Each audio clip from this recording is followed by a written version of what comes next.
that's what they sorely need. Yeah.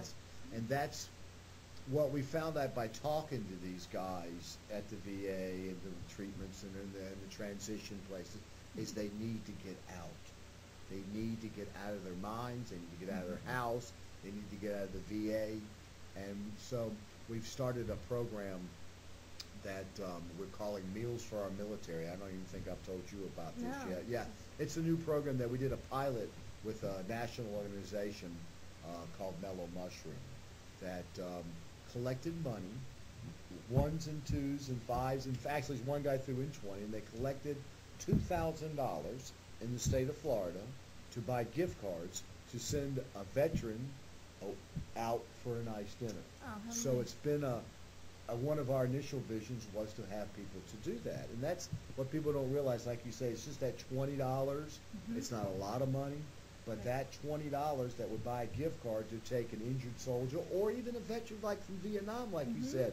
That's another thing that's a problem too. And John, you might can attest to this. These guys sit in their home, they drink their beers, which is okay, but they never leave their house. They just stay, and they don't wallow in their own self-pity. I don't believe that that's the case, but for some reason they just don't get out. Well, that leads to depression. Exactly. It's isolation. That's what happens. You get isolated. You get out of touch with things, and your only interaction with the outside world is dancing with the stars or something like that. Well, that's what the therapists tell us, that they need to get in some kind of a normal social environment, and so that's why we developed the program with the Frankson Group. But it led to other programs, and if you'll see, if you get a chance to go to our website, and we hope you do, we'll see that there's another one coming up right down the pike. Another Frank's? No, another program that we're calling Sports for Our Militaries. This year we were fortunate enough to send a guy to a Super Bowl. Oh, wow, that's fantastic. That was right here in Miami. Yes, it wasn't us. Actually, we can't take the full credit for it.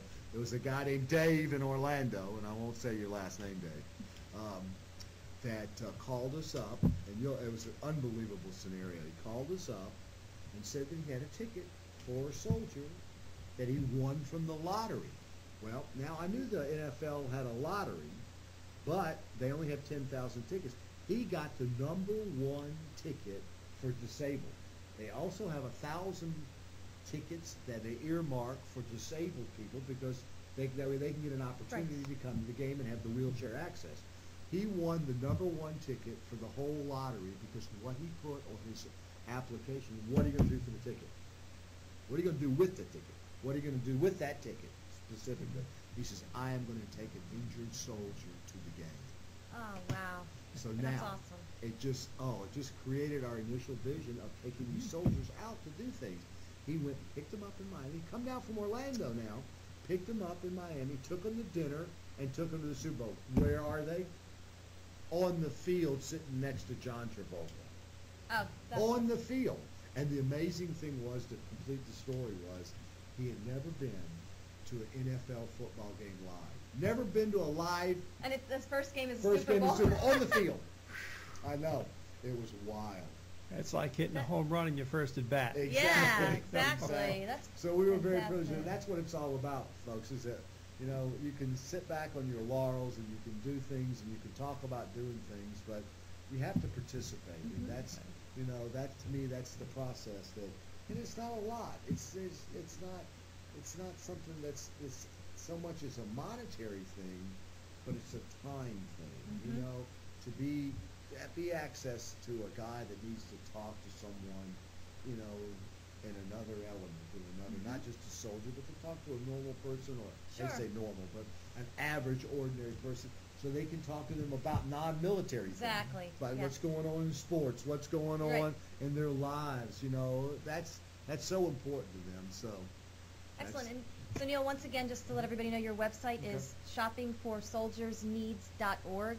And the FOR is spelled out, so shopping for, FOR, soldiersneeds.org. And I want to encourage everyone listening to please go to the website, see how you can get involved, donate, contact Neil if you have any questions. And again, the fundraiser is August 14th. August 14th. Dancing in the Sky. Dancing in the Sky. It sounds like a great event. And there's a way to, there's, like I said, if you look on the website, there's the graphic flyer and a way to buy the tickets, and we'd love to have your support. And come on out and have a good time. Excellent. Hey, it's a great deal. For $25, you can support the soldiers, have some good food, socialize. Absolutely. Music and dancing, and raffles. Doesn't get any better than that. So, Neil, I want to thank you so much for joining me tonight. Thanks for having us. It was What do you great. mean? It's been a great privilege. It was so much fun, and so I'm hoping that Liberty Bell We'll wish Hour. y'all some good luck. Yeah, we'll Yeah. see what we can do to try to help you find some office space, huh? I'd like to Sounds see great. you keep going. Yeah, well, I'm looking forward to a few weeks off anyway. Yeah, Yeah. exactly. Exactly. So, Liberty Bell Hour will hopefully. I'm going to have good vibes.